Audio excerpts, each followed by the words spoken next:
Hi friends, ఇగో చూడండి mulberry మొక్కకి ఎంత పోతుందో.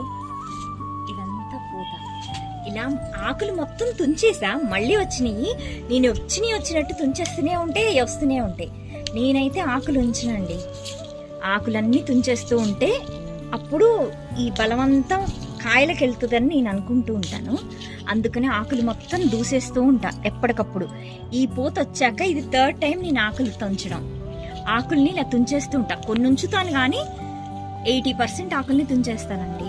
అప్పుడు కాయలు బాగా పెద్ద సైజులో వస్తాయి. నాకు అయితే ఇట్లా మీకు కూడా మల్బరీస్ ఇలా పెంచుకోవాలని ఉంటే కనుక మీరు ఫెర్టిలైజర్స్ 15 డేస్కి ఒకసారి bone meal, Epsom salt, seaweed granules and ఈ వర్మీ కంపోస్ట్ ఇస్తే చాలండి, మీకు ఇట్లా రావటం గ్యారంటీ.